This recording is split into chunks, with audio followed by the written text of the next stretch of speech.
It's electric car mayhem today at Nissan with the Aria. I won't be getting one, mid $50,000, but that's not why we're here on a Sunday. Hello and welcome. Welcome to Trucking Answers. It's the Sunday Rant, and I didn't think this parking thing through, did I? But look, here's the thing.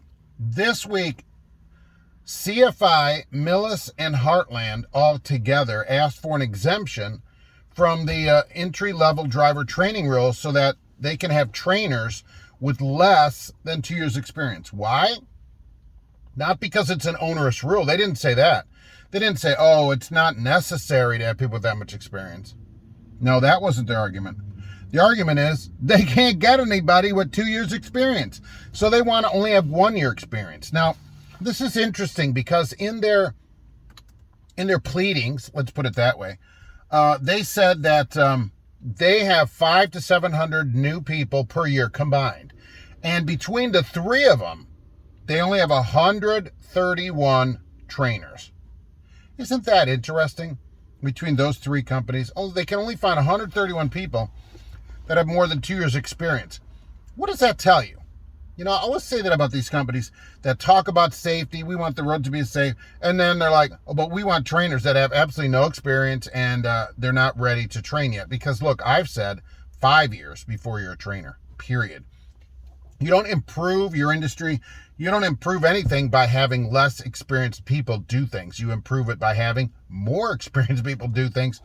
By holding your standards up, I think you improve whatever it is that you're doing. And they want to reduce their standards. It would be different, I suppose, a little bit if they said, well, there's really not going to be any difference. We don't, we think that there's no reason to have this. It's just, but that's not what they say. They can't get people with 2 years experience. What does that tell you, though, really? And let me ask you people that have experience. Are you calling up any one of those three companies this week to see if you can go work there? No. And that's just it, isn't it? They don't have any good way for people to stay. I've never really understood it. So you come in as a student and your pay goes to this certain level. But at that level, you can go over here and make this much money. Why don't they accelerate the pay of students so that they do stay, so that you stay with the industry? Why? Because what I've always said, there's back-end money. They're getting money up their back door. They're getting all these government grants, all these kind of incentives, maybe state incentives too, for hiring new people, but not for keeping them. Once you're there, they don't get any more money. Oh, we've hired this person and put them through training. Now they go to the government or whoever and say, give me my check. And then they get it, and then see you later, right out the back. They have this bucket with holes, and they're just trying to add water to the top of it instead of plugging the holes because it doesn't make sense for them to plug the holes. They know where their money is. They know where their chicken fried steak is buttered, on which side it's buttered. It's buttered on the government side because they aren't there for you, or they're not even really there to deliver freight.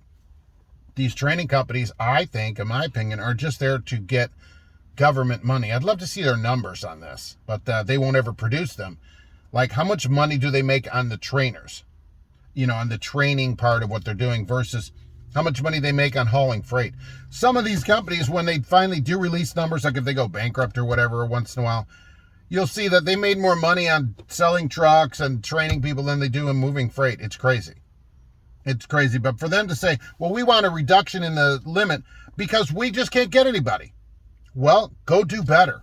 Recruiting. These companies spend all this money on recruiting when their problem is really retention. Really, it's retention.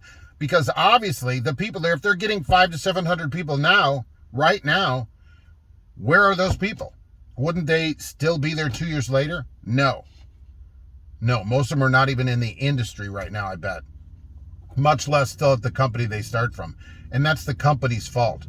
No, none of these companies ever take to heart what Michael Jackson's words were, which is take a look in the mirror and make that change. Of course, I don't support this. I don't even support the 2 year rule, really.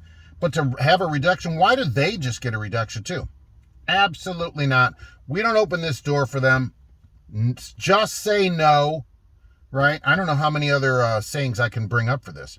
It's ridiculous. If you want to do better, then make your company better so people stay, or you could attract experienced drivers. Because I kind of doubt that experienced drivers are like, oh, I think I'm going to go over to one of these garbage companies that, start people out. I don't think so. I don't think these people are staying. And this is proof.